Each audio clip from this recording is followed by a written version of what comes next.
There is a fifth dimension. A dimension of sound. Damn it, Frank! We tell him to be quiet. I spilled my hot cup of Uranus again. A dimension of sight. Hey, Arch. I'm gonna sock you in the puss. A dimension of mind. Nan Adams, is that you?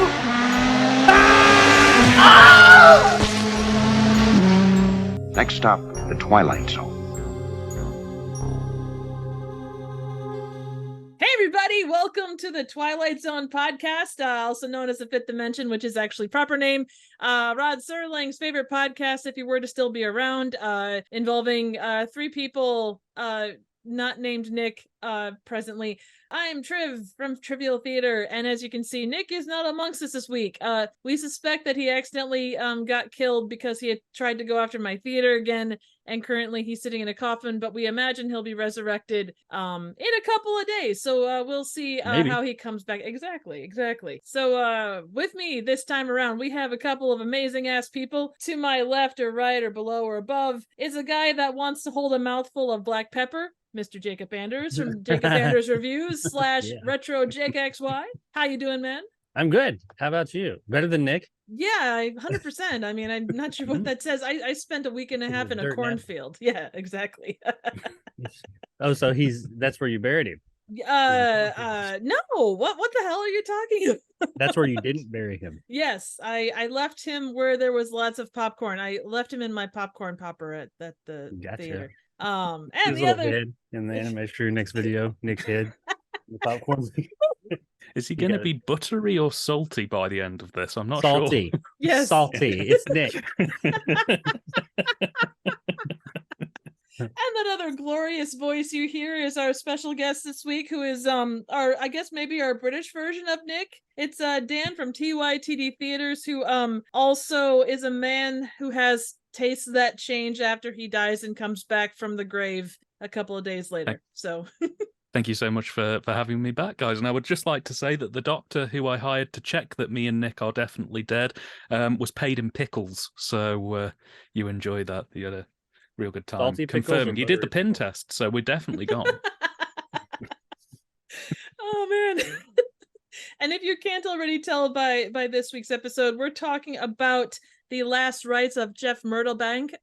It was aired on February 23rd, 1962, which was a date that will live in infamy. I don't know, infamy or boringness or something, or maybe not boringness. It could have been the precursor to The Omen as well. We're not 100% sure on that. So yeah. So what do you guys think overall? What are your first initial thoughts about that? It was, Nick likes to get this in there. It was production code 4811. I have done my contribution. Moving on. Nice. Oh, I should also mention it also starred James Best, who is better known, or if you know the guy, he was Sheriff Roscoe Coltrane in The Dukes of Hazzard. For MST3K fans, he was in Killer Shrews. He also did westerns like Winchester 73 and Shenandoah. And his lady love, if you want to call her that. Comfort in life. It's comfort in life. She did a whole bunch of like one-off TV appearances, so not necessarily a cameo per se, but just like a lot of stars of that era, you make the rounds from one show to another. So there were many other people, including a bunch of annoying kids, but we will probably get to them at some point. So as we always ask, have you guys seen this episode before this, or is it a first view?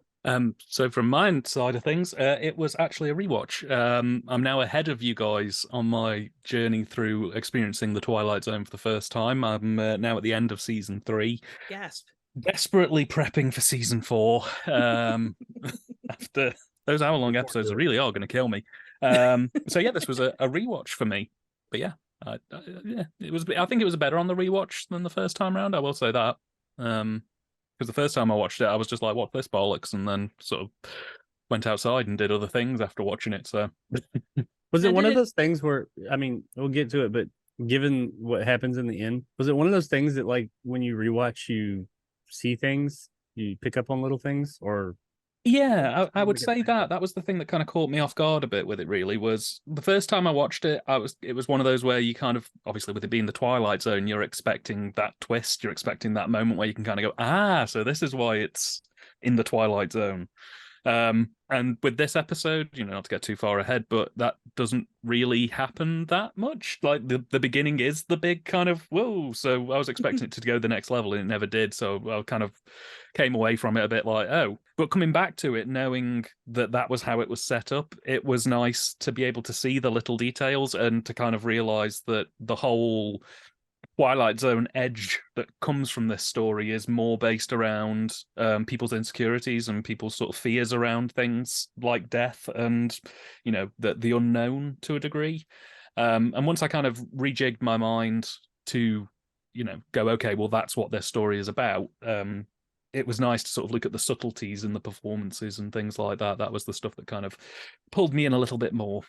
Cool. Nice. Very cool. How about you, Jake? This is a rewatch because I've already watched them all, but I don't remember it. I remember it now. I watched it earlier today. Well, it's good that you remember it from earlier today. See, there you're contributing another thing, not just the production code. I applaud you if I could. What other thing am I contributing? That I watched the fact that you watched it a second time. Oh, yeah. I wanted to make sure I got every detail. You're going above and beyond, man. We appreciate the hell out of you for it. Oh, yes. That's what I'm here for. I try my best. Oh, absolutely. For myself, I watched this in the Twilight Zone marathons at one point or another. I remember his hair. I don't know, like just that particular hairstyle he's got kind of reminded me of like Superman, but otherwise I can't say I remember much about the episode, honestly. It was like, and that's not one way or the other with it, that's just kind of how it turned out. So I certainly walk away with thoughts. Because we've had a couple of episodes recently written by Earl Hamner Jr. Oh, this totally felt like an Earl Hamner Jr. Right? Last episode did not at all. And then when this started as like maybe 5 minutes in, I was like, did he write this one too? Because I know he has 1 or 2 or 3 more. And I was like, did we get one right after? Did he write this one too? No, it wasn't him. But I was did this feel like, at least to a degree, at least the first half of it, did it feel like Earl Hamner Jr. to you? It totally did. Absolutely. The last, like, just the way the last half kind of played out too, like it felt very similar to The Hunt. Not that the tone was the same, but just like the locations and all that kind of stuff. It had a lot the aesthetic and all that, but also even the tone to a degree, because it never got too, I mean, it had like serious moments, but it never got too heavy. It was even in its last parts when he was being all hard, it never got like too heavy. It was easy to switch over to like that like the last little part where it was kind of jovial. Absolutely. Honestly, I think that this episode falls more into the realm of not comedy per se, but a little quote whimsical. I mean, the way the music was set up, like all of that, it kind of has that tone. I should also mention real quick that, and I apologize, Nick, director on this was Richard L. Baer. And the writer was Rod Serling, and I'm thinking that the original story came from Damon Knight. It was based on a story by Damon Knight. So, are you sure? Or am I looking? Wait, sure am I looking at the wrong? Are you sure it wasn't directed? I'm looking at the wrong fucking one. God damn it! Yeah, I was gonna say. I was like, oh fuck my life. One of us is on the wrong page. I think this was written and directed by Montgomery Pittman. Yes, it was. I'm so sorry. Okay, I don't know. I know you got to take Wikipedia, like, with a grain of salt to a degree, but like that one. I was looking ahead to next week. Okay, so Nick, however you want to handle this. So the director. Oh God, I'm sure he is. So to follow up and to cover up my stupid mistake and why I don't lead this podcast, director on this one was Montgomery Pittman. It was also written by Montgomery Pittman. Pittman. Montgomery Shipman. I tell you now, Montgomery Pittman must have loved this story because he wrote it, and about 3 months after it went out, he died at the age of 42. So, yeah. This was one of the last things he wrote. So he really must have been his pick. And the Wikipedia article for him is so detailed that it doesn't actually say what he died of. So, oh my God. Yeah. Maybe he didn't. It literally just goes, he lived, he wrote this, he died in June 1962. And this came out in February 62. Oh, the poor guy. Oof. Well, again, as you said, maybe he didn't die. Maybe he just was inhabited. Did they do the PID test? They didn't get a doctor who likes pickles, so it's still inconclusive. I think they should do the bullet test. You could. Bullet to the head test. Oh, pow! They're not moving. They're dead. You could always go the old witch trial ones. Oh, if she floats, she's a witch. Oh, if she drowns, she's not a witch. I'm gonna wear down So what is it? 700 pounds of bricks. If she floats, she good. Yeah.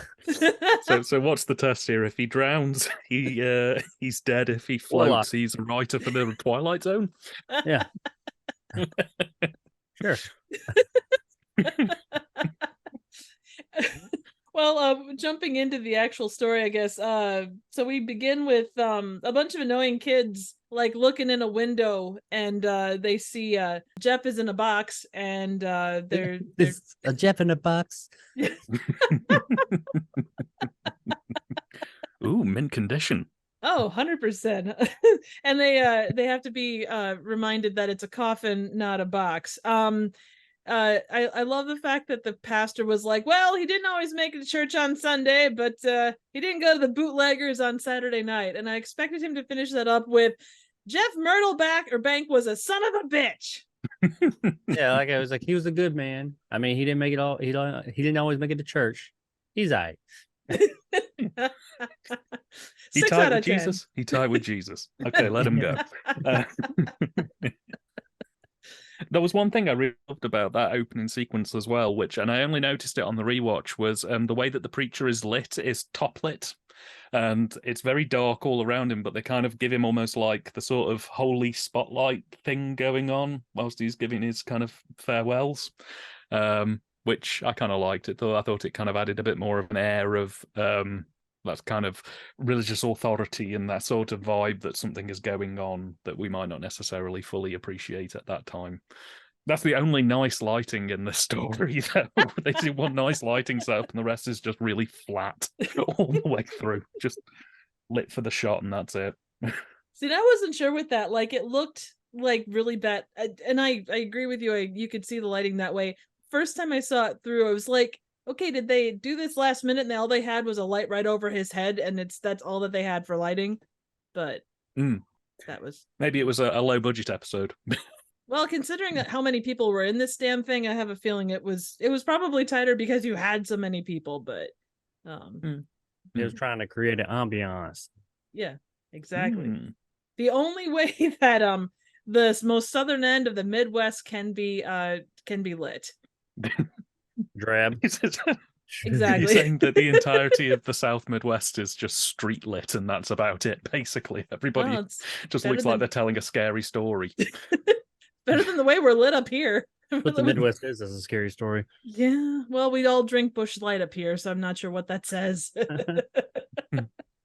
Are you saying it's never Miller time? There are parts, but you have to go searching for them, I think. Milwaukee.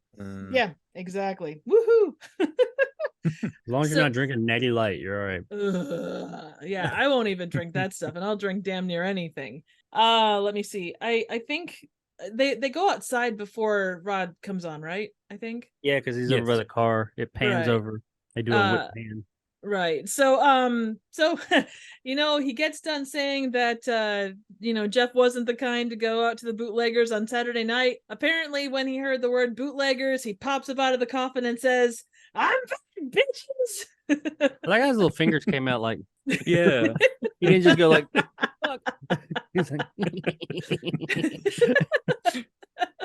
He starts singing, "Hello, Dolly." And then come out and have like that hard lighting over his eyes, like Morticia. That would have been amazing. Go the full Lugosi. Yeah. Everything's like shot. Every shot of him is like from real low, and he's the whole episode. They missed a trick with that, because one of the themes that keeps running through this entire episode is that they always keep like, I mean, they keep coming back to the line at least 2 or 3 times where they say something like, "You're looking at me like I'm a vampire." And not once do they even begin to play on the idea that there could be something a little bit more undead or vampiric going on, which, that was one of my big hang-ups with this whole story, is that they don't, despite this miracle having happened, they don't play on any nefariousness to do with it at all. They're just like, oh yeah, no, he's alive again. And for the majority of the runtime, they just like don't utilize that at all, other than other people. Jeff himself is just goofy Jeff for most of the story. Well, there are little things like, and I think looking at it in retrospect, like especially on a second watch, you get stuff like when they go outside and they're trying to be like, okay, everybody, calm down.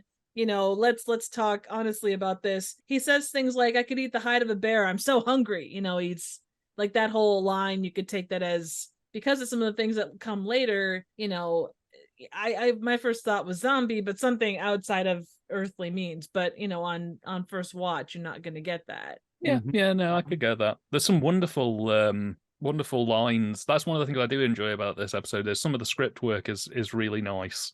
There's in that scene you've just mentioned where he's talking about how hungry he is. There's a bit where when he emerges from the box, he sort of the doctor who confirmed his death confronts him as if to say, "Get back in the box." and Jeff's response really made me laugh. Lay back down, good sir. I have a reputation. Terribly uncouth of you. Oh, sorry to bother you. Terrible, sir. I'll just climb back into the casket. Terribly sorry. Please carry on, parson. Don't mind me. Funeral, young man. Did your mother not teach you manners? But he comes out with a crack. Oh, go ahead. Oh no, go ahead. Oh, I'm just gonna say the way he throws shade at the doc is pretty fantastic. So yeah. There's a great line he says that always made me laugh. Where after the doctor sort of says, "I checked, you were definitely dead," he comes back with, "Well, I'm not gonna crawl back into that coffin just to say face for you." it's like. Just a very indignant way he says it, like, go away. Or I shall taunt you a second time. Yeah. Let's see here. So I guess oh God.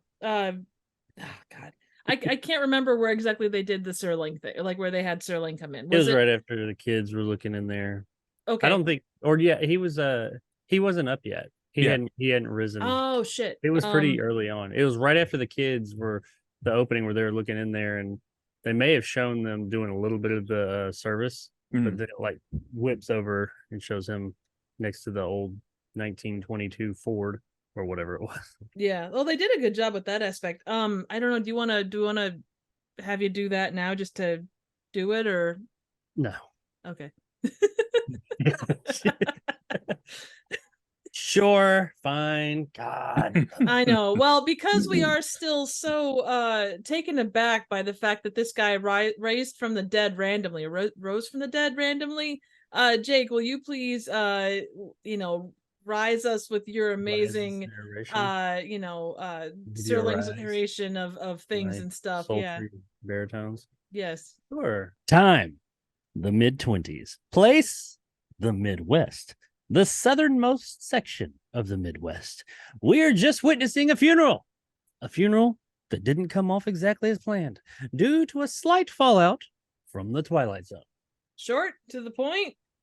Yeah, that's something to be said, because normally with stories like this, Rod tends to be kind of wordy or eloquent. Let's say eloquent.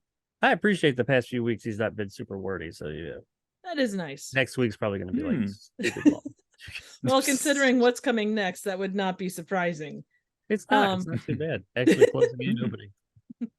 So at this point, Jeff continues to say, "Hey, I'm alive, and I'm Mom, Dad, look, I'm alive. Look at my hands. You can see my hands. I'm not dead. Don't turn your back on me, please. I'm back, bitches." Yeah, exactly. Jethro. No, we'll call him Jeff Rowe. Jethro. Jeffro's back, bitches.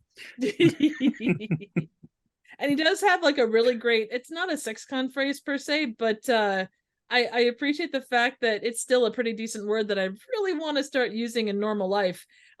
He says, "I'll be double dragged. My folks are scared." There's a lot of little colloquialisms, like a bunch of little terms that they use in this episode that I didn't make note of, but when I heard them, I was like, okay. Like the whole mouthful of pepper thing you said earlier. Yeah.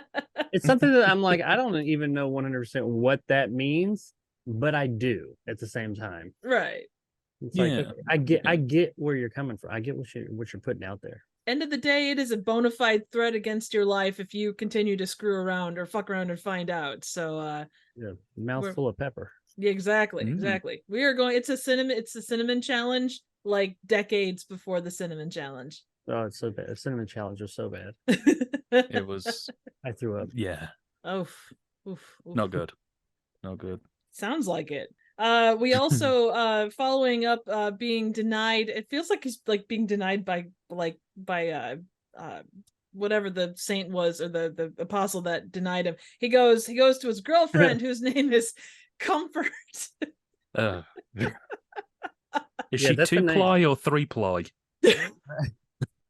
Yeah, she's a single ply. Definitely single ply. Oh, yeah. I have thoughts, but I will keep them to Gas myself. station. Yeah. Level. I'm thinking porta potty level. Yeah. Ooh. Also known as the cheese grater. Oh man, no doubt.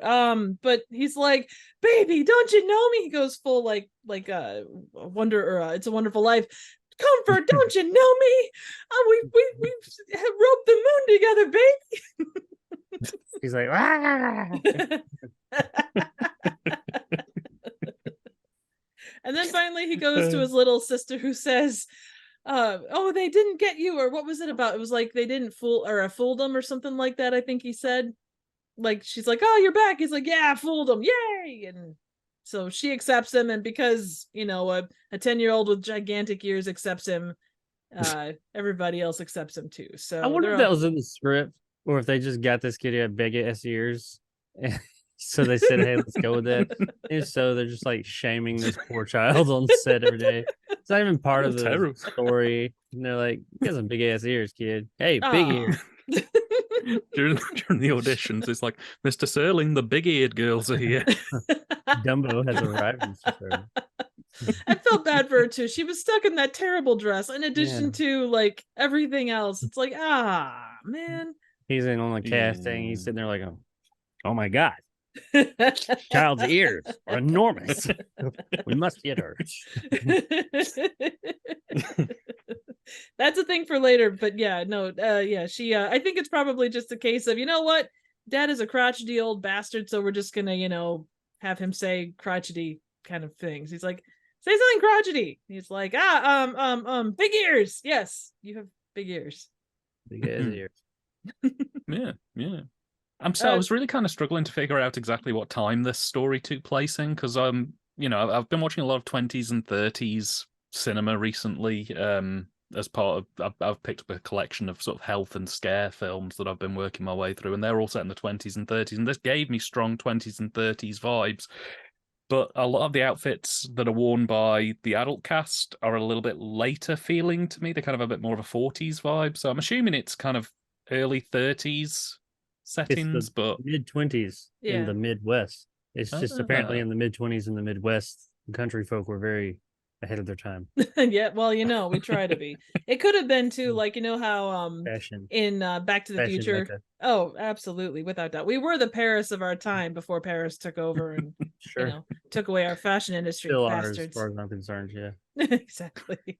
My assumption is it's probably sort of like with Back to the Future, when they have Marty dressed in like the quote 1890 or 1880s gear, and it's like a really frilly shirt and like bright colors. Yeah. So Part 3, Clint Eastwood. Yeah, exactly. That's kind of my thought. It's like, well, it's rural looking. It's sort of that era. It's fine. No one will notice. No one in 60 years down the road is going to look at this and go, "Hey, wait a second. There's something not right here." They're not going to have this thing at their fingertips that they can fact check every single little detail of everything in the world. They won't notice it's polyester.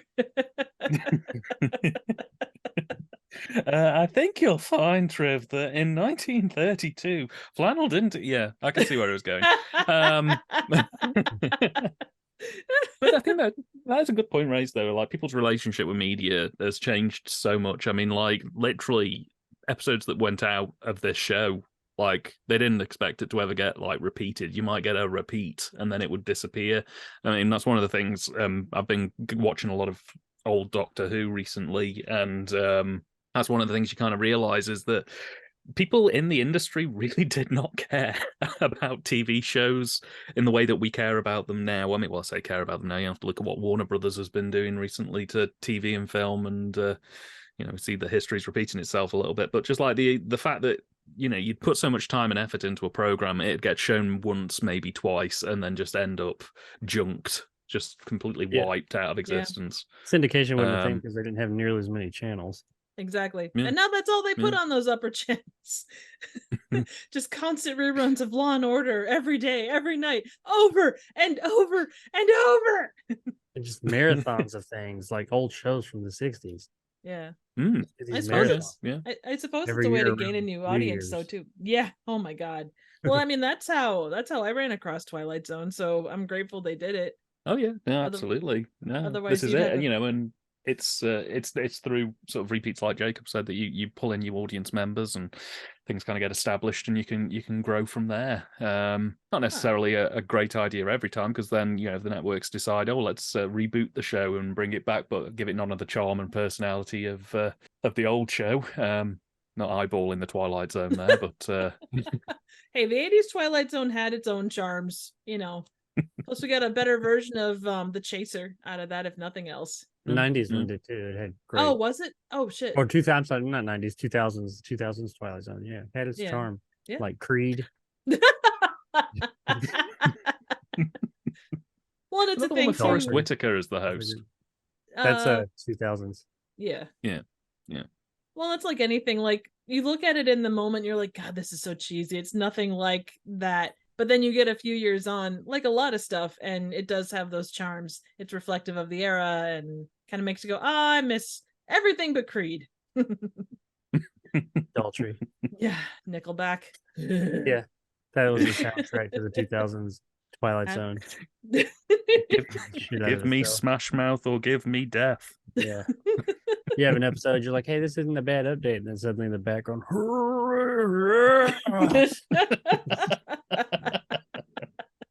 well, I know what year this was made. I know its span of what years. Exactly. I had short hair back then, and I wore jeans bigger. I could fit both my legs into one jean. So it was a good era. Oh, man. Triv was wearing Jinko jeans. Maybe. She had like a chain. One strong gust, and you ended up in Milwaukee. How was I supposed to going to her wallet from her belt? Jinko jeans. She had like a spiked arm bracelet. Hey, how was I supposed to carry an entire case of Busch Light if I didn't have Jayco's on?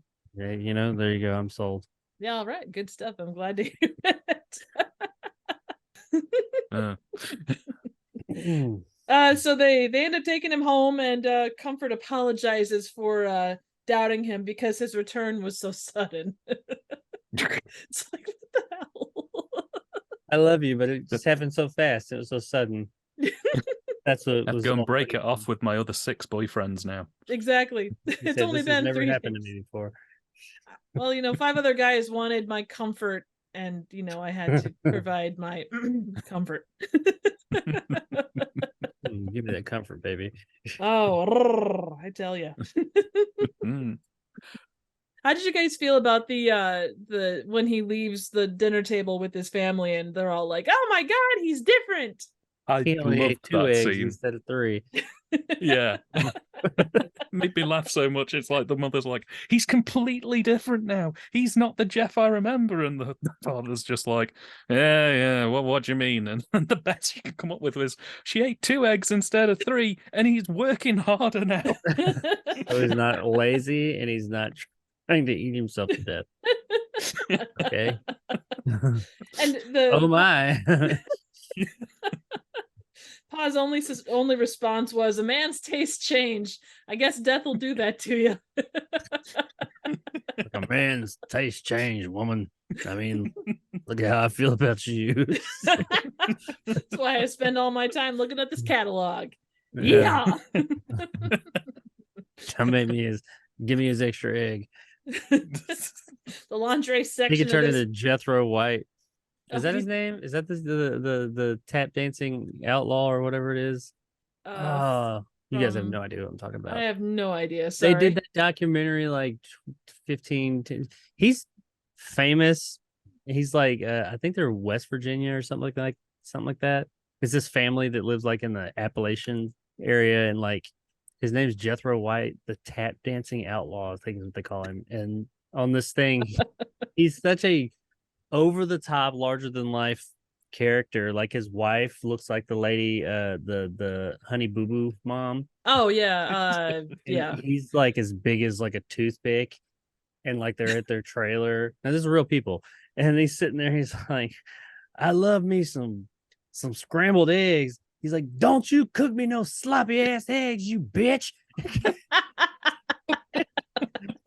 That's like written the by whole John Waters documentary. Oh my No, God. it's like real. He's gone on tour and stuff. And like, I remember where I used to live when I lived in Nashville. He came there, and I was like, I kind of want to go see this. Just to, if he's gonna speak, I don't know. But yeah, he's pseudo famous for yelling about sloppy ass eggs and Oh my other God. crazy shit. The whole documentary about it came out. It was around the beginning of the turn of the century or so. Blimey. I tell you, Let's have a look people at take this. nothing. Pretty I sure was it's gonna Jethro say, White. if nothing else, if people take nothing else from this episode, they can take away that they need to seek out that documentary. So Yeah, seek out Jethro White. Has he ever done a Japanese tour? I hope he hasn't, because they cook their omelets very sloppy. Oh, not Jethro, Jesco. His name's Jesco White. Sorry. Oh my God, that's even better. Wow. Jesco White. Yeah. Just go on. Don't like no sloppy eggs. That's what he did. Oh, cook me no Right, sloppy t-shirt, get it printed, we get it run. We'll make some money on this. Absolutely, I The like it. Dancing Outlaw is an American folk dancer and entertainer, best known as the subject of 3 American documentary films that detail his desire to follow in the footsteps of his famous father, D. Ray White. No idea. Yeah, I mean, Yeah. I'm disappointed more that they didn't call all 3 documentaries soft-boiled, medium-boiled, and sloppy-ass the finale. yeah, just look up Jessica White or the Dancing Outlaw. You'll have a night's worth of fun, that's for sure. I like it. We need a night's worth of fun every now and again. You know, especially if you die and come back, right? Yeah, Nick. It's just See, like Jessica a shit was- show, the movie. Oh my God.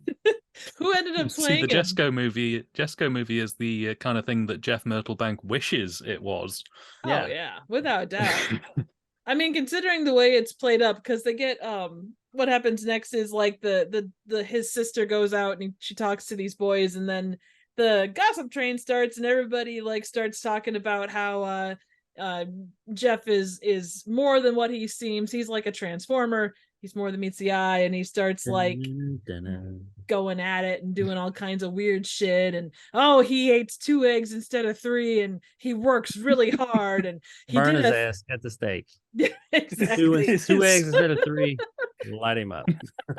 As a Midwesterner, Triv, is that the benchmark for suspicion on somebody and the amount of eggs they consume for breakfast? Not in my neck of the woods, but my family was rather liberal when it came to eggs. You know, you weren't judged if you ate 1 egg or 3 eggs. Now, if you ate a whole carton or took a whole carton to go egg someone's house, it was a different story, but another story for another day. How many eggs go in an omelet?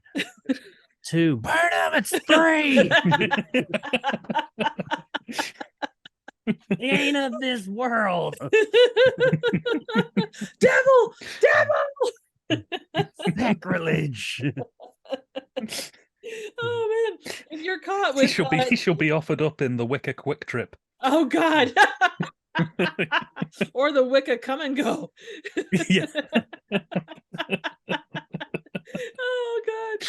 Now, if you are caught doing that many eggs, well, you're going to be taken out back and you're going to have a mouthful of pepper. So you best behave yourself. Everyone joins hands and starts humming the theme to Laverne and Shirley. Taken out back and receive a mouthful of pepper. That sentence could have gone in a lot of different ways.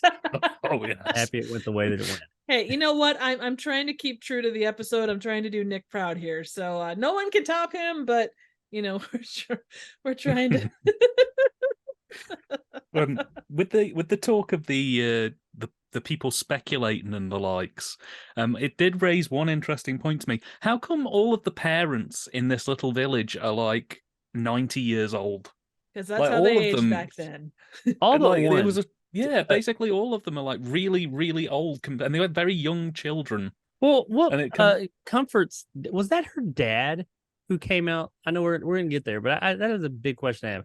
Was that her dad who came out to confront Jethro, whatever the fuck his name is? I thought it was his brother, because Okay.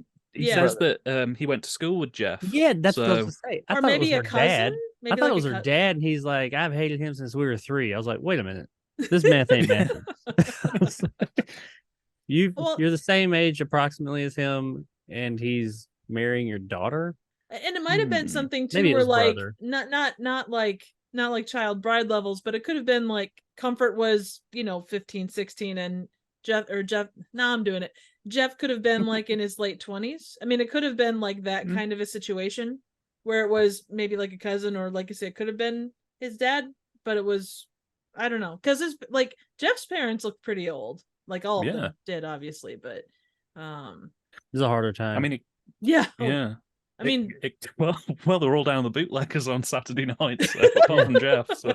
I mean, Jeff was only 13. Oh, yeah.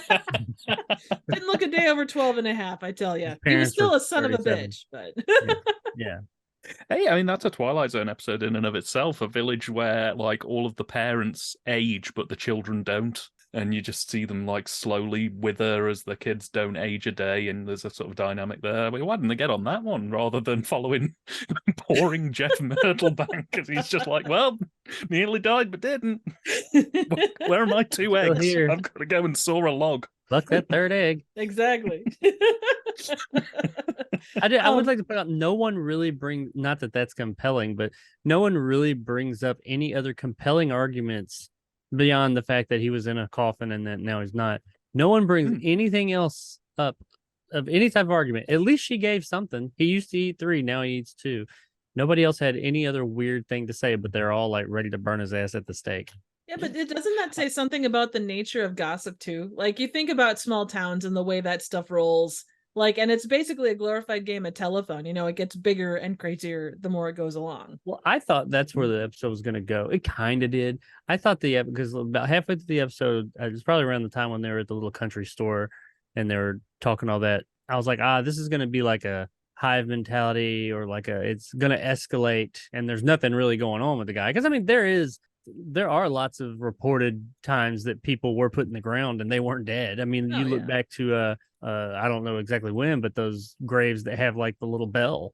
Oh yeah, that's attached on the inside. So sometimes people would be buried alive and they'd be like, "Help, let me out!" And you hope to God that there's someone close by. Yeah, it's not unheard of that happens. Admittedly, it's odd, but it's not unheard of. But I thought it was going to turn into where there was just Jeff is just Jeff. It was just a mistake, and everybody's going to like blow it up, and they're going to end up burning his ass at the stake or something, and then find out he wasn't. But I actually like the way the ending went. But anyway, yeah, no, absolutely. In prep for this episode, I actually went and looked up what the average percentage worldwide is for people being buried alive or being like waking up at the funeral type thing. And I believe it's 2% for being buried alive and 3% for waking up at the funeral. Oh my that's God. About 2% too many on that buried alive thing. Yeah. In 2023. Yeah. And how do they know they were buried alive if they're buried? That's a good question. Very good question. Unless it's like they exhume them later and they're like, "Oh, look at all these scratches." Well, they're just fine. They're still down there. They dig them up and they just pop the lid open. It's like, I was buried in 1943. I'm really hungry now. Let's eating cockroaches this whole time. But only 2 eggs, please. Exactly.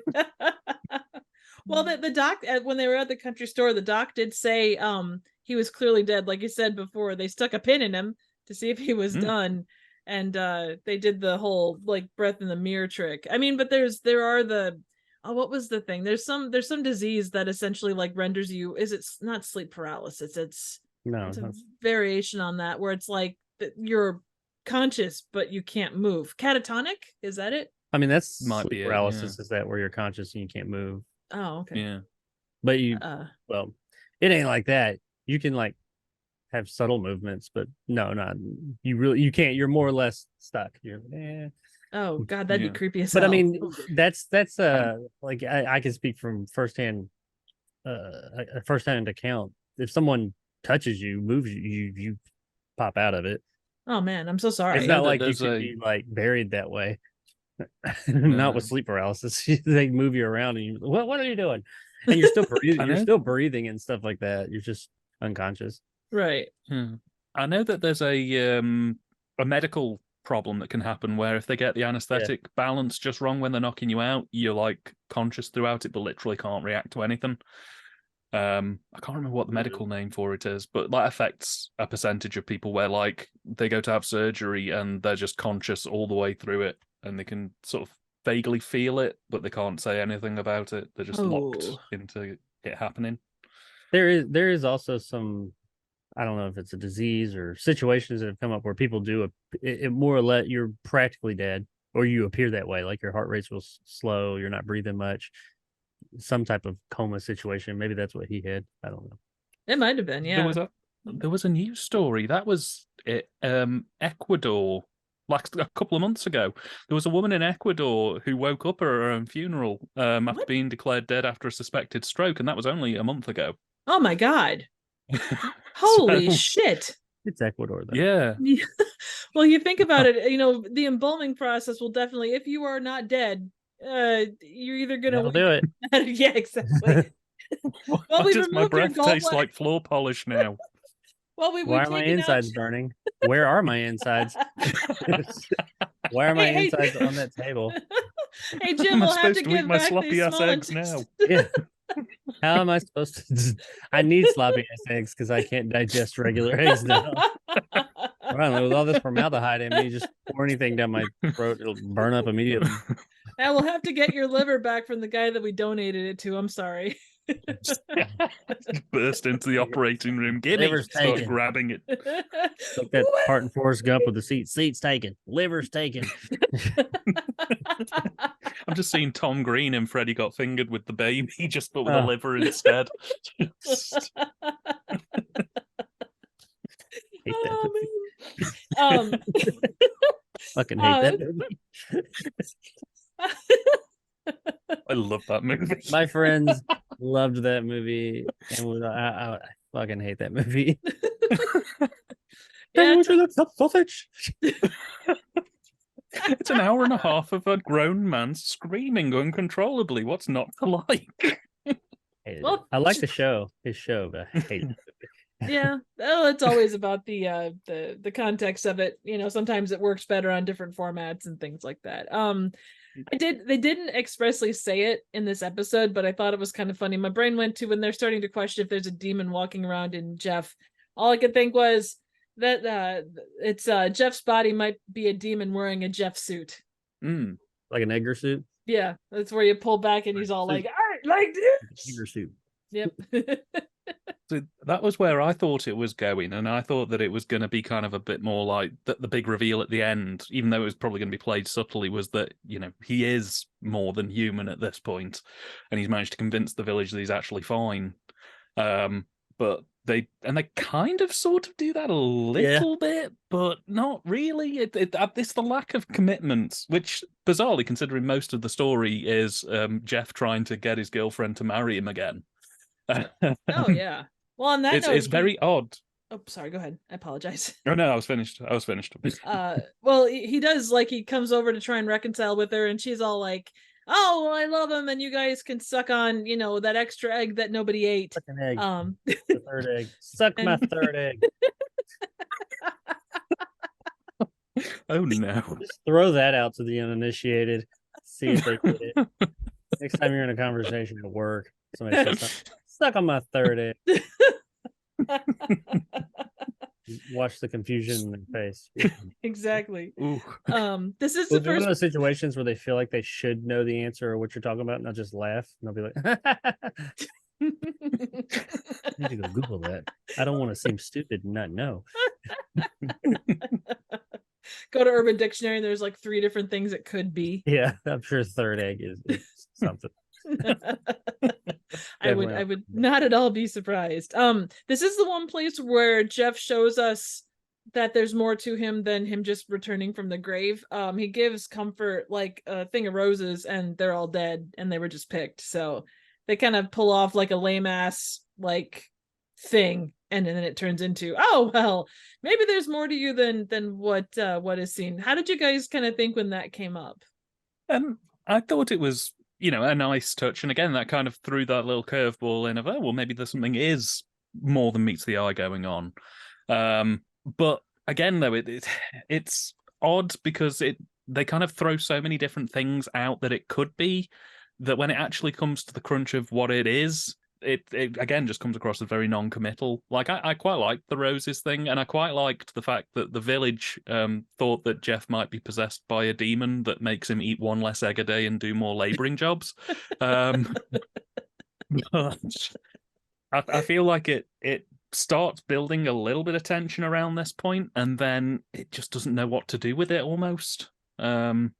I don't know, it's very odd. I kind of liked the idea, but it felt a bit aimless. It felt more like the writer was just going, well, I've got to keep people hooked, otherwise it's just going to be basically a soap opera for the next 20 minutes. I agreed. What do you think, Jake, at this point? Up to this point? Yeah. I mean, it was kind of lighthearted. It wasn't like offensive. I wasn't like blown away. I felt like they couldn't, like they kind of wanted to have a jovial, pseudo goofy tone. Like they wanted to, but they never wanted to commit to it. They weren't sure if they wanted to be like serious or not. And that tone being so kind of like, there were moments when it seemed like they kind of wanted to go down kind of a jovial tone, but they never would quite get there. Even like with the flowers thing, but then it ended up being a serious thing. I don't know. Maybe that was just where I was wanting it to go. Oh no, it was understood. Fine. I wasn't like hating it, but I was just kind of like, I mean, it is what it is. It's fine. Let's see where this goes. I knew that it was setting up for some type of big ending, and I had an idea to a degree where it was going. I did think it was going to end up, like I said, really leaning into the whole kind of almost like a Monsters on Maple Street thing, taking an idea and running with it. It never quite, it did that, but it wasn't really the centerpiece of the episode. But yeah, up to this point, I was like, okay, I'm whatever. Let's just keep going with it. I didn't hate it. Yeah, I think that's fair. I feel like this episode is kind of the version, like the story version of Comfort. Like it kind of like follows a route, and then it doesn't, and then it follows a different route and it doesn't, and then it can't, like you said, it can't really commit to anything specifically. We do after this get a knockdown drag out fight where Comfort's brother or dad or cousin or maybe all three gets sucker punched. That's why we were confused about it.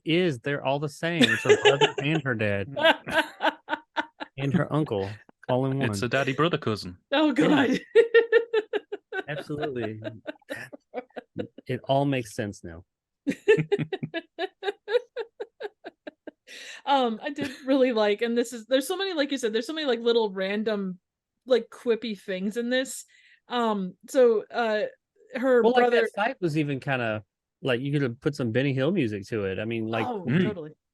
They're like hiding behind all this stuff, and he hides with like the tire swing, and he goes pop through it like that. And I was like, it was entertaining, but I was like, this isn't like serious. But then after that, he'd be like, I'm mad as hell.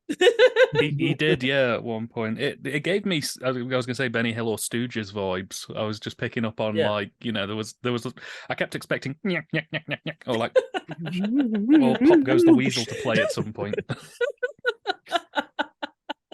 And that's what the thing with the tire was. He's like, pop through it, and he goes, oh, boink. It's the first jaw. It's the first sucker punch or dick punch we ever saw on TV. Cock punch. You want a shot to your eggs? Here's a shot to your eggs. I'm a cockbreaker. Jeff Myrtlebank. Heartbreaker, cockbreaker. Heartbreaker, cockbreaker. Stuck on this third egg. By the way, I looked up third egg on Urban Dictionary. Just oh god, shits and giggles. Oh, and god. It doesn't really give you much, but it is a thing. Well, 3 eggs. It's 3 eggs because fuck you. The explanation is very vague. It just really doesn't give you an explanation. It gives you like, hey, here's how you can use it in a sentence or at least an exchange between two people. One person says, you can't come. That's cum. Right. You can't come. The other person says, hey, 3 eggs because fuck you. Okay. All right. That's all we got. There's nothing else beyond that. Is it. I am more confused now than when before I got here. I would 100% agree with you on that. But you know what? First, this is a random definition. More than likely. But you know what? What? 3 3 eggs? eggs. Fuck you. 3 eggs, cuz fuck you, not because cuz. 3 eggs, cuz fuck you. Or if we're translating to British, it could be "You're happy, I'm happy, Merry Christmas." Yeah. Merry fucking Christmas. Exactly. I did also really like when the doc comes over and he's looking over Argram, I think is the guy's name. Because he's like, oh, I've got a broken jaw. He's like, you don't have a broken jaw. You've been gabbing too much. But then he's like, but you do have dandruff. I didn't hear that. Your jaw was broke. You wouldn't be gabbing so much. She got some ashy ass hair though. Exactly. Get that shit taken care of, you bitch. Get some fucking head and shoulders. Let's go. Whatever. I did like the Uncle Daddy Brother Cousin was like, Jeff ain't never whooped me like that before, and I used to whoop him all the time. I've never seen him whoop me like that before. Has nothing to do with because the fact that you're in your 90s now. Yeah, he got some training, some brawling ring training. Ring training. Oh my god. And it's just like, well, yeah, it could be that he's possessed by a demon who gave him ring training. It could be that he's been pumping iron for the last 3 weeks and caught you after he laid off that like third Saturday. egg. Yeah, exactly. He laid off that third egg and he's been off his lazy ass working.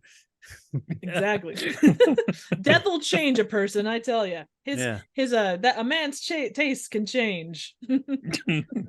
This is the only TV show I know where somebody getting more productive and living a healthier lifestyle ends up almost to a witch burning. Could be that you've been feeding him 3 eggs every morning for the past 32 fucking years. God damn, fuck these eggs. Cuts his arm off and the cholesterol just oozes out like egg salad. The devil looked at him and went, you know what? I like this guy. He's a risk taker. He eats 3 eggs at any one time. Yeah. Of his leg and gravy came out. Who had the 4 egg eaters of the apocalypse? Oh man. Scary as hell, man, I tell you. And then not just the yolk eaters, they eat the whites too. Let's see. So we find out Comfort goes to meet him, and she talks about how she follows. Basically, she says she's a follower, not a leader, and she goes on an extended diatribe about how, oh, well, I follow, the person that makes the most sense, and blah blah blah, and all that stuff. So then Jeff wants to marry her, and she's like, well, I don't know. I love you. I want to marry you, but then I'm not sure, and all that good stuff. About that time, the posse moves in and says, you're gonna move out, Jeff Myrtlebank. Out of the country. Out of the country. He said they want you to move out of the fucking country. Not even leave the county, leave this town, leave the county, leave the state, leave the fucking country. Damn. Now are they saying country is in like Jeff? Are they saying country versus city? Like go get your ass to a city because we don't want you in any place that has gravel. You go to New York City. New York City. Go and post you to the Vatican. Let the Pope figure you out. And the posse rolls up and they say, okay, you're going to move out of the area. And then they ask him what he thinks about that. And I know it's meant to say, well, what do you think about that? But it comes off as, well, what do you think? Would you do that? Accept our offer? Exactly. Please. The most polite, threatening mob ever. Oh, you're going to do this. You're going to get out of this country. You're going to do everything we said. What do you think? Do you accept our offer? Do you agree? We'll be your friends. Cordial. Exactly. No need to not be gentlemanly in this. Exactly. This here what made me laugh. It's respectable. What made me laugh is one of the villagers refers to him as a hant, H-A-N-T, and I cannot find any information about what that is. It sounds bad though. It does. It sounds Yeah. like a It's like the variation American of version of cunt. exactly. You go to the big city, it's The cunt, cunt. but then you go Yeah, out cunt. to the country, it's hant. Type in hant and I just get 400 animes from Demon Slayer about a That's creature in it hentai. called the Hand Demon. Oh God. Oh dear. Oh Lord. Does Well, he is he called eat the Hand Demon, so Does he eat a third egg? What he you do looks with like the he does. third He's a big boy. I'm going to send you. It's a safe for work picture, but this is what the It's a safe for work at hand home looks- picture. Yeah, exactly. Yeah. He looks like the kind of boy you'd eat through more than 3 eggs a day. Oh my God. Wow. Ooh. Oh my. Oh yeah. He I'm wouldn't going to fit be in honest. a I normal don't size think Jeff coffin. Myrtlebank looks like that. Does daddy, uncle, cousin, brother look like that? I think the only person in the story who looks anything like that is the Doctor. That explains think a he lot, has- actually. Yeah. And also, I feel like we're gonna get Nick's channel demonetized because of the multiple terms. Sorry. He's doing the editing. This is on him. Yeah, no doubt. This is what happens when you let 3 tangent-driven people run the show. To finish up the episode, Jeff basically says, well, you could ask me to move out, but I'm gonna make, if you ever screw with me and my kind, your cows might end up dead, bad luck might come upon you, you're most likely, if I am a demon, your ass is grass, essentially, because you told me to move the hell out. I liked that, how he did that in the end, but I knew he was going to do it. Like when he said, you need to answer, will you do it? You answer my question, I'll take it. I knew he was about to be like, ooh, I'll do this to you. And they'd be like, oh my, if I ain't going to do it. And they're going to like run off. But I did like what they did, the little cheeky thing they did there at the end after that, though. Oh, absolutely. Okay, So everything, he's like, oh, Comfort and I are getting married. And they're like, well, let us know and we'll bring gifts. We'll go picnicking that day. Yeah. So then everybody had to run back to town to change their drawers because they're now scared shitless of Jeff Myrtlebank. And Jeff and Comfort are still there, and he goes to light a pipe, which he pulled apparently out of his ass because I don't know where else he would have held it. And he has a match, and all of a sudden it catches fire. And Comfort goes, "Oh my goodness, how did you do that?" And he goes, "Honey, well, I don't know what the hell you're talking about." You got to stop imagining things, baby. You and your little woman mind need to stop that. Oh yeah, that was kind of one of those Coming moments up with where stuff it's out like, of nowhere. "You Make son it of a bitch." The guys all get back to town. They go to the bar for the night, and they're like, "Hey, how'd it go with Jeff?" And it's like, "Well, he threatened to make us only eat 2 eggs a day, so we're gonna let him live." 2 eggs. What Yes. in the tarnation? We told him he had to go and live in Iceland, and he threatened to remove 1 egg from our breakfast table, so he's staying now. Exactly. It's He's the about mayor. compromise. You have to. You work with what's in front of you, right? You say, "Okay, you know what? Eggs are important to me, so we'll let him be. We'll make him, honorary mayor for a day or something." So, yeah, that's kind of the end of the episode. Jake, will you take us out as far as the final Rod Serling bit? I'll take you all out like I took out Nick. Woohoo! Oh my God, Contract. we have a confession. It was a contract. By who? Something about stealing a theater, and What? I don't know, anonymous person on the internet contracted me. Something about stealing a theater. He needed to go. I don't know. Jacob Ixnay on the Ear contract K. I'm singing like a jaybird now. God damn it, we had this discussion. I said not to do it yet. You gotta wait. Well, anyway, Jeff and Comfort are still alive today, and their only son is a United States senator. He's noted as being an uncommonly shrewd politician, and some believe he must have gotten his education in the Twilight Zone. Can we substitute Twilight Zone for like hell here, or Are we just going to leave it at the Twilight Zone? Yes, I believe he must have gotten his education in the eggless zone, chicken egg country. That explains a lot, actually. If you can't have eggs, then that's kind of what you turn into. You're able to light matches with your mind, and cause flowers to wilt and properly threaten other people. Eggs. Yes, I get eggs from my chickens every day. Yay! Yay! Are you a 2-egg or a 3-egg person, there, Jake? I don't even eat eggs that much. Bakes a lot of cakes. Yeah, there you go. A lot of cakes. My wife does. My wife makes a lot of cakes with her eggs. I just put them in the basket. Also good. Mm-hmm. So, upon second viewing and discussion, what do you guys think? Dan can go. Okay, I'll go ahead. So, I thought it was okay. I thought it was kind of middle of the road. I wish they'd done more. This is one of the problems I've had with season 3 of the Twilight Zone. Is 1 and 2 I loved unconditionally. Like every episode, even the ones that were less than stellar, I could still quite happily see myself rewatching. Season 3 is the start of the time where I get to episodes where I'm watching it and go, yeah, I probably don't have to watch this one again. Like, if it came on, I could see myself turning it off and walking elsewhere. Whereas with all the stuff in the first 2 seasons, if it came on, I'd probably sit and watch it quite happily.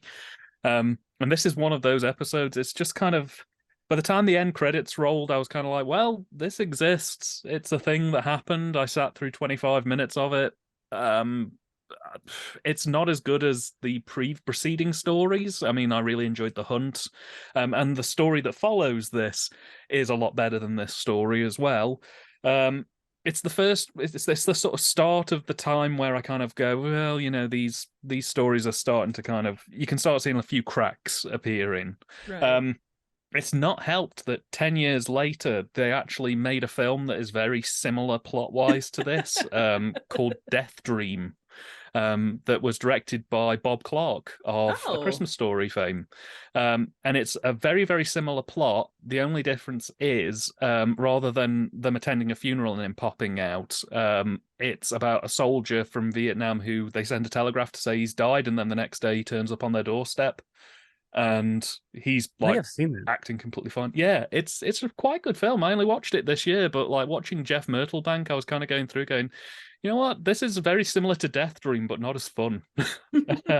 So yeah, I thought it was okay. But like I think other media has handled this type of story a lot better. There's also that just with the epilogue, you do get kind of the sense of like The Omen a little bit. Mm. Oh yeah, absolutely. That's a vibe and a half for sure. That's their Senator Child. Exactly, absolutely, and too, it kind of like the whole notion of like evil politicians who are shrewd. You could play a lot into that, but it definitely it's got some fun bits. But how about you, Jake? What are your thoughts? Up until the ending, I thought it was fine. I mean, I wasn't hating it. I wasn't loving it. I was just like, it's fine. It's, mid-level, I guess. Not mid in like a bad way, just kind of like middle of the road. Yeah. I did like the little ending, even though I more or less, I knew he was going to do the whole, I'm going to get you. You better be, if you think this about me, I figured he was going to use it to his advantage. So that I got, but I still liked seeing it. And then when he, the little cheeky thing they did with the lighting of the match, I did like that. I like how, okay, we got our twist, if you will, of him, playing against them, and then it's not really a twist, but the end of our story, our narrative, and then that right there at the end, we just see this thing. It's like, oh, something is going on with this guy, and I thought that was kind of neat, and how it did call, because I didn't notice it when she said it. I rewound it because she said it, and I was like, did he not light it? And I rewound it, and I was like, oh shit, he didn't. It just lit on fire. So yeah, they called attention to it, but it wasn't like a big, huge thing. It just happened, and then they walked off. And I thought that was kind of neat and cheeky there at the end. But I mean, still overall, I'd say it's on the. I'm with Dan. It was okay.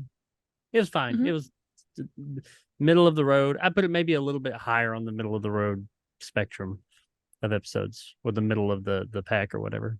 No, and you'll certainly get your chance to do so. For myself, it was a fun little story, like from the start with the discordant harmonica and all that kind of stuff. You do get the sense that there's more going on, and it plays into some interesting things like the gossipy nature of people, the need of people to you kind of blow things out of proportion, or the way we kind of go and say, oh my gosh, it's something supernatural when something weird happens, whether it have a supernatural base or not.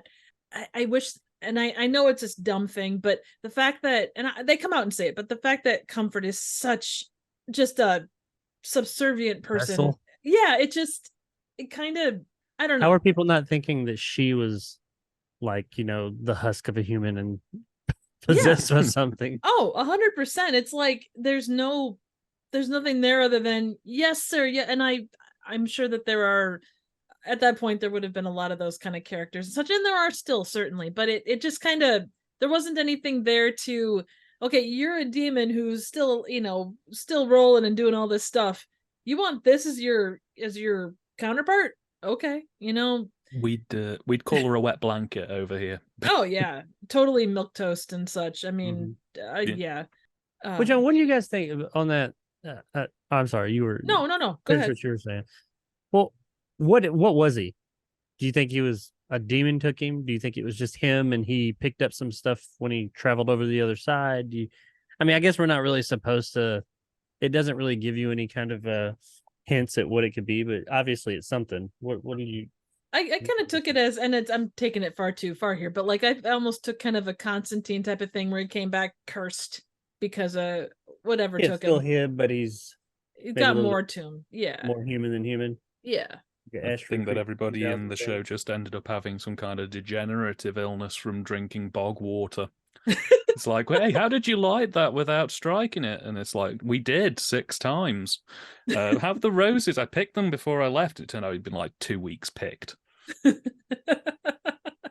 Maybe he's just a master of deception, Time losses. He really picked him 2 weeks ago, but he blacked out for 2 weeks. Just everyone in the village is just contracted illnesses from the lead paint, and they're all just sitting there just yeah, he rose from the grave. I did the pin test on him, and then you actually hard cut to what the doctor actually did do, which was sit in a chair and drool slightly for a couple of hours and then get up and leave. Maybe it was a pen test instead of a pin test. a pan test. He just hit him with a frying pan a few times. He's still Jeff unconscious. Went, yeah, he made a noise right before I did it. He kind of went, but I hit him and he didn't make any noises. Dead. Wrap him up, boys. This Barbie's back in the box. We're done. Exactly. That would have been hilarious to see something My like work that. here is done. Never liked that guy. But no, I think that's a good any final thoughts on anything that happened during this episode or anything like that? I'd like to say I think it's a fairly middle of the road episode. I like the fact that it does throw a few little curveballs in there, so you're never quite sure what's gone on. But I just wish it had picked a lane. I just wish that it had kind of given us something a bit more definitive, even if it was just in the closing seconds, so that you kind of have a gotcha moment, just something where you come away from it having a bit more of a way to speculate, because what it leaves you with isn't a lot, and it kind of just means that the episode itself feels very hollow as a result. I think the episode would have played better if they had played up a little bit more of a whimsical tone, which it did at times. But it I don't feel like it could fully commit to it. If it had kind of a bit of a not taking itself too serious, kind of like with some audio cues and stuff, just a more whimsical tone, I think it would have worked a little bit better. Made it, because there's this long stretch throughout the episode that stuff is happening. Most of the stuff that happens, by the way, is stuff that we hear other people talk about that's happened. Right. That is, most of this episode is, here's a group of people and they're going to talk about stuff they've witnessed. That would have been fine, but there's not a lot going. So if they had more of an entertaining, whimsical tone, I think that would have made the episode feel a little bit more lively. Yeah. No pun intended. It was no most unusual camera, is what you're saying. Yeah, I mean, No. it should have had a bit of a wah, wah, wah, wah, kind of a that kind of tone. And I Maybe that's wonder if just they could have done something like that back then, where you kind of have someone come back from the grave and clearly have possible demonic influence, but play it cheekily. like Jerry Lewis. Yeah, Playing this exactly. character. He comes out and he's like, whoa, whoa, out of the... he comes out of the, which they start that way with the hands. Then he comes out and he's like, whoa. Hold on, guys. He Hold falls on, out guys. onto the ground. I think we've got a Weekend at Bernie's sequel on our hands Oh right my here. god. A second sequel? Yeah, Weekend at Bernie's 3 re-exhumed. Can you imagine if every time they tried to serve him like a third egg, so he would do something where it would accidentally end up broken on the floor? That would have been hilarious. Oh yeah. Well, this is the thing. I mean, even just like slightly more subtle cues. This is the thing. It's so airy. This story is just in terms of what it wants you to think. Just even background hints. I mean, like a lot of the Twilight Zone, a lot of the better episodes do that. They kind of work in just something going on in the background, or something where you catch a glimpse of something. Go, hang on a minute, that means this, and you kind of go, okay, so that's what. This has got nothing. This is. This is the worst thing that happens is a guy gets slugged in the gut from through a tire swing. But don't you think to some extent that that's what they were trying to do with like the roses and that kind of a thing? Like they were trying to add those little subtle cues with stuff like that? Yeah, but that's a little heavy. Yeah. That's the thing. Really They do subtle. that heavy-handed. No, they go in heavy True. with it, and then they kind of try and brush it off as well. So it's kind of. I mean, I It still just can't happens. get He's over like, that oh, ending. well, I don't know what happened there anyway. Yeah. I was actually when they started playing the record, I expected there to be something with that, like just to kind of continue that train. Should have played it backwards. Yeah, exactly. Hey, watch this.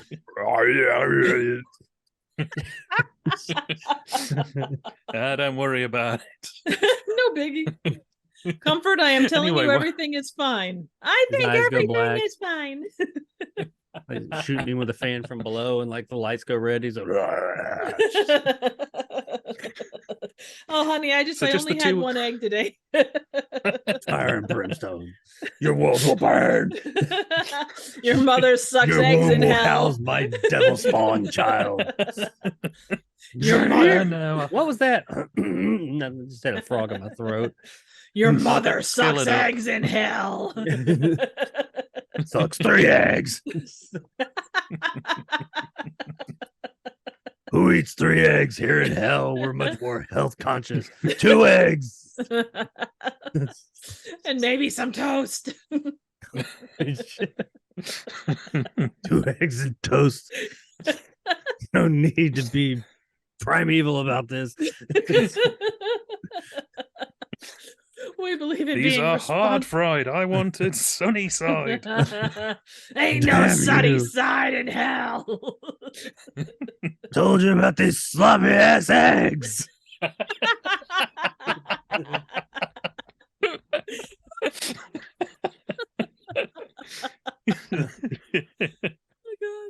Whoa. Well, this has been an excellent show.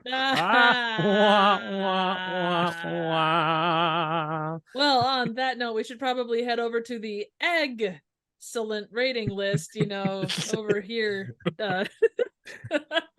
Oh, I'm so excited. Oh, you sound You guys are so extraordinary. eccentric. Oh man, Nick's gonna be egg. Never mind. I lost it. You'll be ecstatic to hear our voices again. Ecstatic. And aggravated. That being said, he is a bit of a yoker, so I'll stop now. It's okay. So we're gonna come to the ranking list where where Nick would say it's the best ranking list ever known to mankind. The only one that really matters in the grand scheme of anything, at least if you're based on our various opinions. So where Some do we people want might think that all these episodes are just scrambled in here.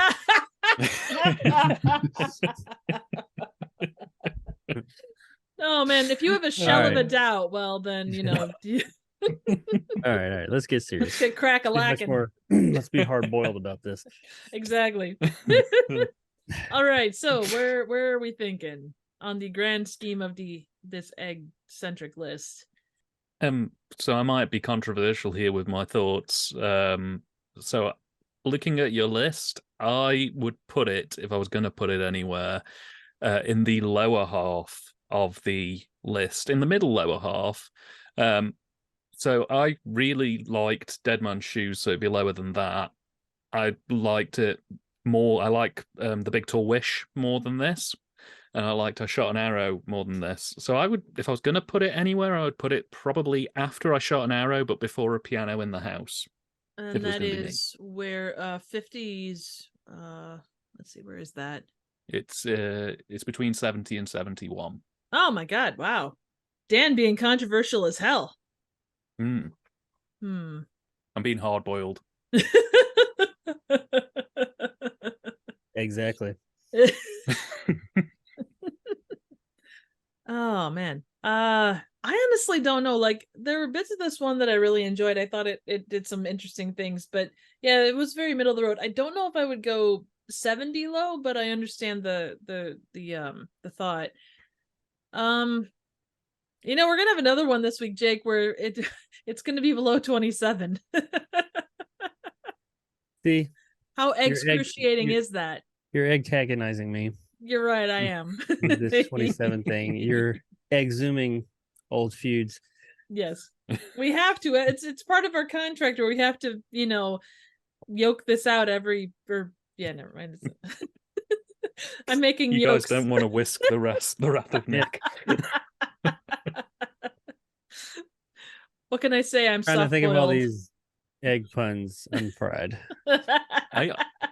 Honestly, I'm astounded that none of us caved sooner. We got an hour into recording before we even started the Pandora's box of egg puns. Just how slow we are. Yeah, that's okay. We're not jokes. very runny. Yeah. Oh, let's see here. I don't know where to put this damn thing. Nick was yeah, we're not worried about Nick. That's right. Let's see. I mean, there's a lot of places it could go. I could see it. I don't know. What are your thoughts about this one versus Dead Man's Shoes, Jake? Where is Dead Man's Shoes? Sorry, 65. Well, I ain't gonna lie. We're at 87. Dead Man's Shoes had issues, but just as an episode overall, I'd probably rewatch that one before this one.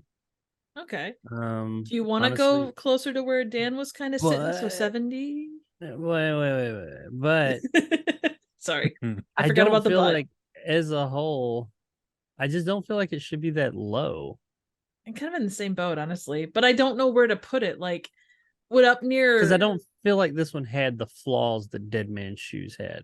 Right. But Dead Man's Shoes did just have more. This one just didn't have a lot going on until the very end.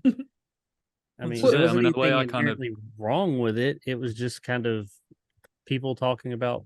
Every scene was just people talking about what's going on in the past 2 weeks. Right. Yeah. And this was it, But the way I kind of looked at it was I just sort of looked at the list and went, would I rather watch that episode than this episode? And I saw Midnight Sun and I was like, I like Midnight Sun. So I probably would watch that more so than this. And Dead Man's Shoes. Was it Third Rock or Third from the Sun where we find out that they're on a thing? Had a hell of an ending. Right, exactly. It kind of had that going. Would this go someplace like that? So like where the hell is that? Nowhere near as 1 second. As much of a banger. Yeah, no, 100%. That one was it?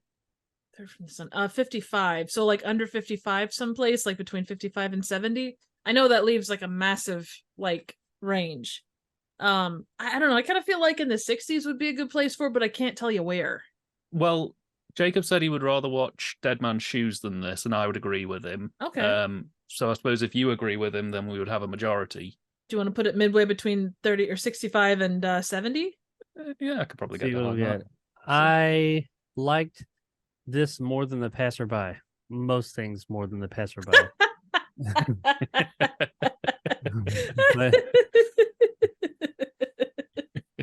We're going with that. I say 27. I don't think that's going to work this time, but it's a nice thought for sure. I could. I'd be happy to flex between 66 and 67 if that, Yeah, I'd be good with that. Well, if Jake's not liking Passerby, I say we put it at 68. What? Yeah, Wait, sounds what? like a plan to me. So between Passerby and King 9. Oh, so Passerby stays where it is. Oh no, I'm sorry. No, sorry, duh. But 66. I thought you were just being vindictive. Oh, I know. no. I was like, damn. No, did not mean to do So that. straight faced, like she doing me a favor. Well, I really can't change my expression that much. So I meant so the new 67 would be this, and Passerby would go down to 68. Yeah, I can do that. Yeah, I'm happy with that. All right, so the new 67. 67. God damn it. The new 67 Don't is, exacerbate yourself. it's too late. I'm just a yoke anymore. You come across very eccentric. Yeah, I try. The new 67 is the last rites of Jeff Myrtlebank. Number 1 is still Eye of the Beholder. Number 27 is still Perchance to Dream. And number 87, Yep. The Trouble with Templeton. So next week we've got a absolute classic of Twilight. One. Oh, what did I forget? You forgot one. What number is it? Oh shit, did I not say it was 67? I thought I No, you did. You did. Yeah. Oh, there. Okay, yeah. The other one you're supposed to mention is number 71. It's a piano in the house. Oh, and number 71 is now a piano in the house.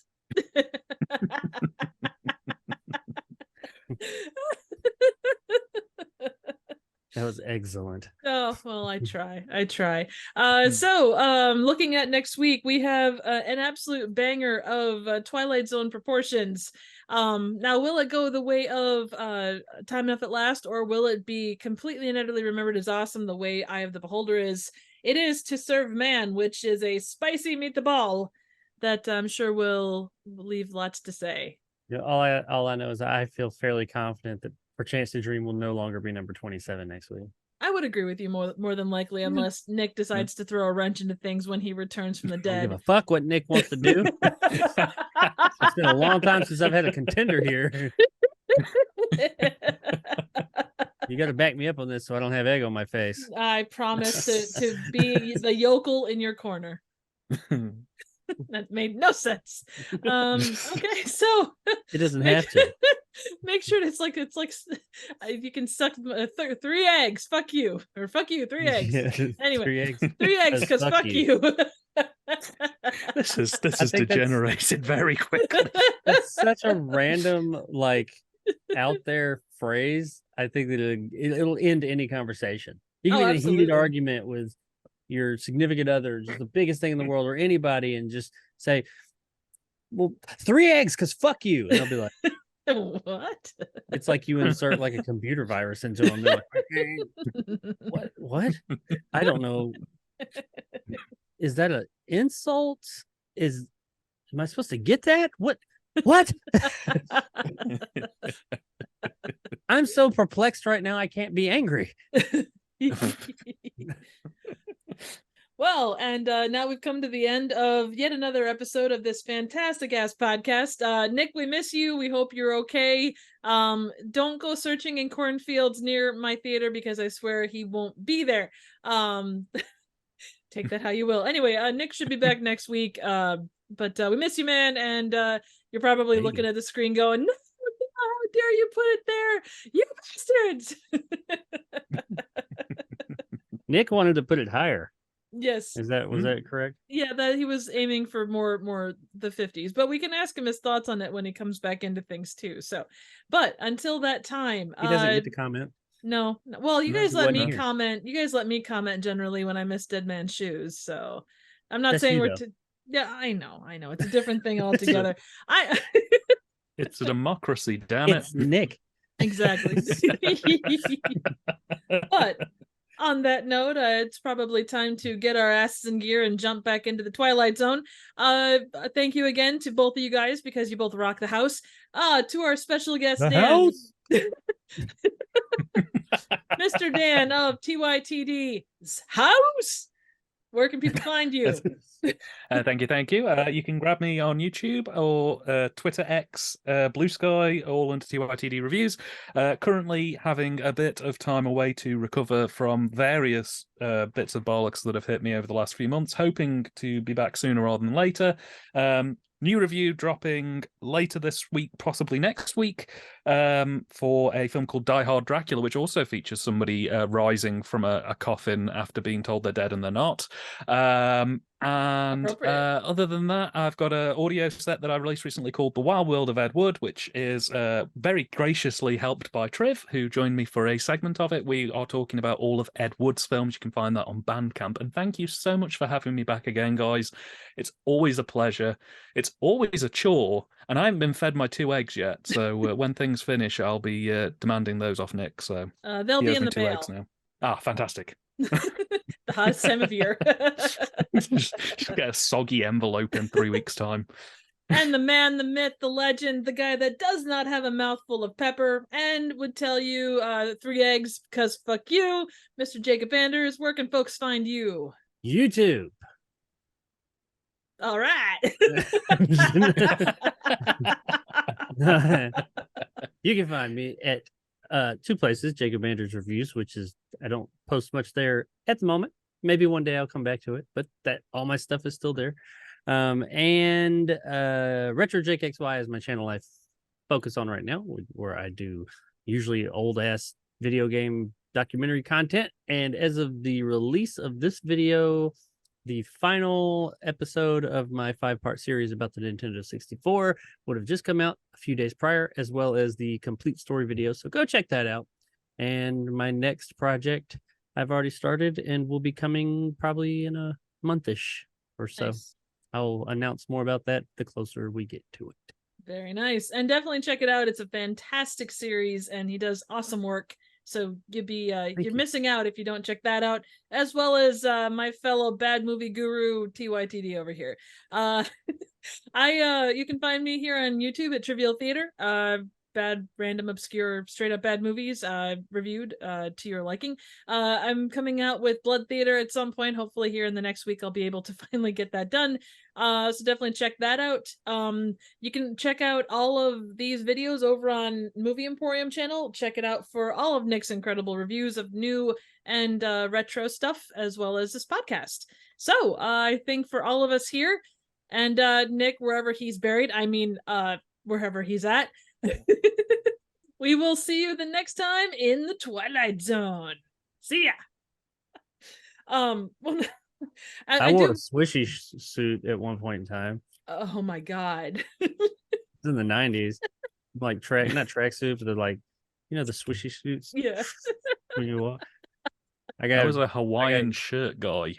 Oh my god. I can see that actually. Yeah. Absolutely.